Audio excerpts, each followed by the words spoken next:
It's not an accident that the axiomatic Western individual is someone who was unfairly nailed to a cross and tortured. It's like, yes, right, exactly.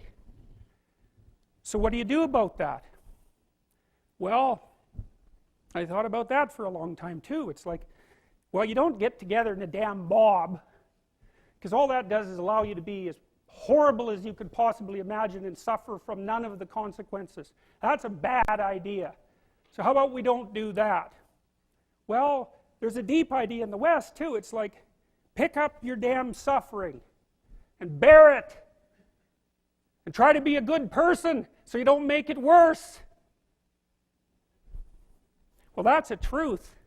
You know, I read a lot about the terrible things that people have done to each other. You just cannot even imagine it.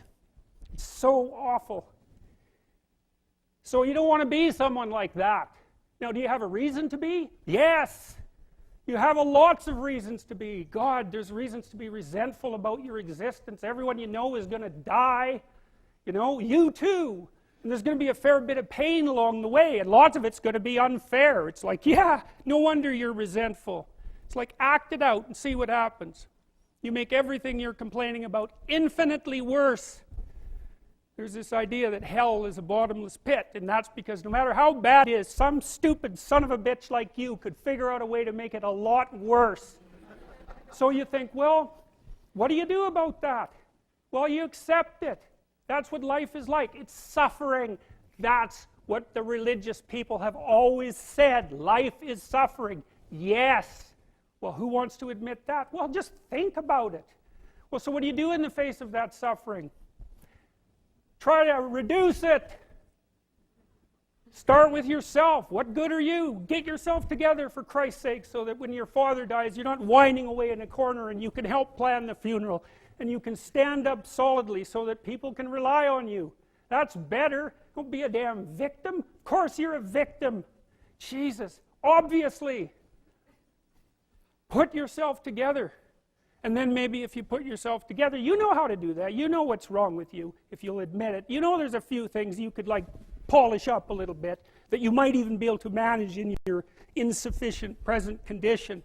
And so you might shine yourself up a little bit, and then your eyes will be a little more open, and then you can shine yourself up a little bit more, and then maybe you could bring your family together instead of having them be the hateful, spiteful, neurotic, infighting batch that you're like doomed to spend Christmas with. So then you fix yourself up a little bit, kind of humbly, because, you know, God, you're a fixer-upper if there ever was one. And then you got to figure out, well, can you figure out how to make peace with your idiot brother? And probably not, because he's just as dumb as you, so how the hell are you going to manage that? And so then maybe you get somewhere that way, and your family's sort of functioning, and you find out, well, that kind of relieved a little bit of suffering, although it reduced the opportunities for spiteful revenge, and that's kind of a pain in the neck. And so then you get your family together a little bit, and you're a little clued in then, at least a bit, because you've done something difficult that's actually difficult. You're a little wiser, and so then maybe you could put a tentative finger out beyond the family and try to change some little thing without wrecking it. It's like, our society is complex, and we teach our students that they could just fix it. It's like, go fix a military helicopter and see how far you get with that. It's like, what are you going to do? You're like a chimp with a wrench. Whack!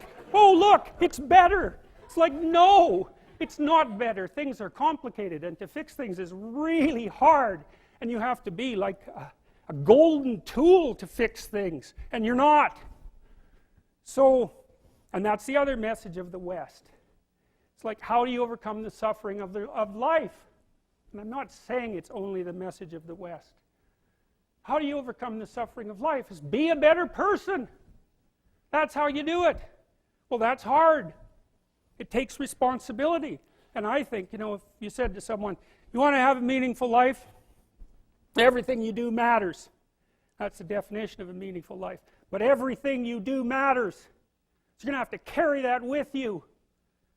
Or do you want to just forget about the whole meaning thing, and then you don't have any responsibility, because who the hell cares, and you can wander through life doing whatever you want, gratifying impulsive desires for how useful that's going to be, and You're stuck in meaninglessness, but you don't have any responsibility. Which one do you want? Well, ask yourself, which one are you pursuing? And you'll find very rapidly that it isn't the majority of your soul that's pursuing the whole meaning thing, because, well, look what you have to do that. You have to take on the fact that life is suffering. You have to put yourself together in the face of that. Well, that's hard. Christ, it's amazing people can even do it. I'm stunned every day when I go outside and it isn't a riot with everything burning.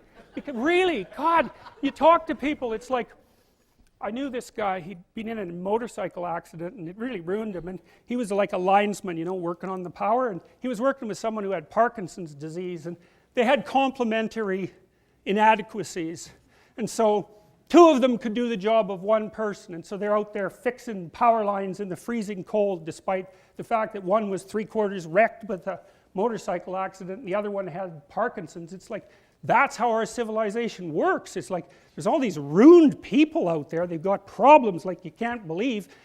Off they go to work and do things they don't even like, and look, the lights are on. My God, it's unbelievable. It's a miracle. It's a miracle. And we're so ungrateful. College students, the postmodern types, they're so ungrateful. You know, they don't know that they're surrounded by just a bloody miracle. It's a miracle that all this stuff works. That all you crazy chimpanzees that don't know each other can sit in the same room for 2 hours sweltering away without tearing each other apart, because that's what chimps do. So, anyways, so what happened? Well, I made some videos and I got to the bottom of some things, at least as far as I can tell, so I told you what the bottom is, and then I've got this idea about what you might do about it, which isn't my idea. It's not my idea. It's an old idea. It's far older than Christianity. It's old. It's the oldest story of mankind. Get yourself together. Transcend your suffering. See if you can be some kind of hero. Make the suffering in the world less. Well, that's the way forward, as far as I can tell, if there is any way forward. And that's what's under assault by the postmodernists. So look out, because they know exactly what they're doing, and they know exactly why they're doing it.